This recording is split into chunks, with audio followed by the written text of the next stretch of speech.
Hai,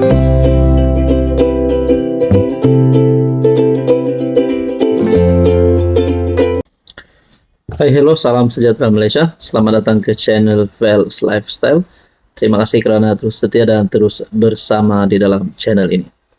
Saudara-saudara, setelah Dun Sabah rasmi dibubarkan, mulailah orang memberikan hujah mereka, memberikan pandangan, cadangan mereka. Siapa yang layak menjadi calon Ketua Menteri Sabah. Saya sendiri pun ada pemerhatian, saya juga ada buat analisis siapa yang mungkin boleh jadi Ketua Menteri Sabah. Saya yakin Anda pun ada calon Anda sendiri. Nah, berkaitan dengan ini, ada satu soalan yang terlintas di pikiran saya. Bagaimana kalau tiba-tiba had umur calon Ketua Menteri Sabah di-update ataupun ada pembaharuan. Kalaulah had umur itu mungkin 55, 65 ataupun 70 tahun. Adakah beberapa calon yang Anda pilih tidak layak? Nah, itu hanyalah soalan saya.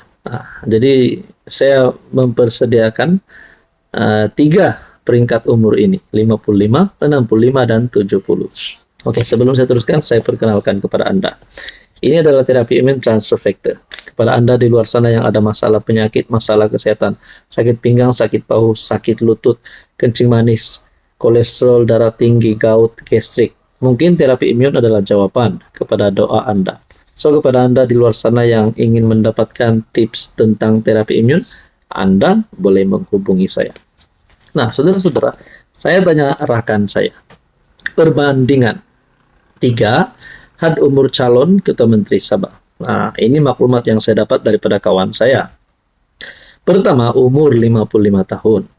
Kelebihan, masih bertenaga, aktif turun padang, dekat dengan generasi muda, ada cukup pengalaman politik, biasanya sudah 20-30 tahun dalam arena, lebih mudah bawa pembaharuan dan ide baru. Kelemahan, kadang belum cukup seniority dalam gabungan politik besar, susah dapat restu parti lama. Pertanyaan seterusnya, sesuai ke tidak? Paling ideal, gabungan tenaga dan pengalaman yang seimbang. Oke, kita ke had umur yang kedua, yaitu 65 tahun. Sangat matang dan berpengalaman luas dalam pentadbiran, mudah diterima oleh parti dan pemimpin kanan lain. Ada jaringan kuat di peringkat persekutuan. Kelemahan, kurang tenaga untuk turun ke kawasan luar bandar selalu. Cenderung lebih berhati-hati, lambat buat keputusan. Sesuai atau tidak? Masih sesuai, tapi perlu pembantu muda yang kuat. Kita ke had umur yang seterusnya, yaitu 70 tahun. Tokoh sangat dihormati, ada aura dan pengaruh besar, sesuai untuk fasa peralihan atau kerajaan sementara. Kelemahan, oke, ini yang kita mau dengar. Tenaga menurun, cabaran kesehatan, sukar adaptasi dengan tren dan keperluan generasi muda. Sesuai atau tidak? Kurang sesuai untuk jangka panjang, tapi boleh jadi penasihat, bukan peneraju utama. Jadi, saudara-saudara yang saya hormati, menurut situasi politik di Sabah antara kepimpinan utama yang disebut-sebut boleh menjadi Ketua Menteri Sabah, sudah pasti nama yang pertama tidak asing lagi, Haji Jinur. Menurut kawan saya, harap maklumat daripada kawan saya ini tepat. Kalau tak tepat, tolong betulkan di ruangan komen. Haji Jinur, 10 Mei 1955, umur 70 tahun. Jeffrey Kitingan, 22 Oktober 1947, umur 78 tahun. Bung Mokhtaradin, 15 September 1959, umur 65 tahun. Wetram Bahanda, 25 Mei 1970, umur 55 tahun. Manakala Syafiq Abdal 20 Oktober 1957 umur 68 tahun. Nah, saudara-saudara, berdasarkan umur beberapa nama pemimpin yang tertinggi di Sabah ini, kita boleh lihat kalaulah had umur akan ada update baru. Yang layak di sini mungkin hanya tinggal Wetrom Bahanda 55 tahun. Manakala Jeffrey Hajiji dan juga Syafiq Abdal mungkin bukan lagi pilihan. Tapi ini semua hanyalah kajian saya dan tidak resmi. Dan rakan saya ini adalah ChatGPT. Hai, hello, salam sejahtera. Oke, saya kongsikan kepada Anda produk-produk yang saya tag dalam video saya. Ini adalah Jeep Buluwo Men Sling Bag. Ramai yang minat bag ini, Jeep Buluwo Men Sling Bag. Kita ada Korean style glasses ataupun kacamata style Korean yang sangat viral di media sosial. Kita juga ada NY Head Bucket. Boleh guna di mana-mana. Jalan-jalan, nak memancing boleh guna. Kita ada dua warna. Oke, ini adalah NY Head Bucket. And then kita ada perfume yang viral yang ramai suka. EDP ataupun Desandra Men Perfume. Ini Desandra Men Perfume. Kita ada Rexona yang menjadi kegilaan ramai, terutamanya kepada wanita. Rose Glow Rexona. Dan kita ada smartwatch. Amazfit T-Rex smartwatch. Semua produk ini saya tag dalam video, Anda boleh semak. Salam sejahtera Malaysia, selamat datang ke channel Fels Lifestyle. Terima kasih kerana terus setia dan terus bersama di dalam channel ini. Saudara-saudara, tuan-tuan dan perempuan, PRN 17 sudah menghampiri kita. Hari ini bertarik 7 Oktober saya telah menerima satu lagi maklumat. Kali ini berkaitan dengan bersatu. Sebelum ini pergolakan bersatu yang kita sudah terima, yang kita sudah dengar. Bermula daripada perhimpunan, kita dapat lihat kekecohan berlaku.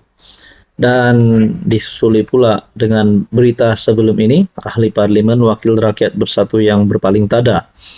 Dan ada pula yang berkata Wan Saiful dan Azmin Ali bakal berperang. Ada yang kata bersatu dah jadi bergaduh.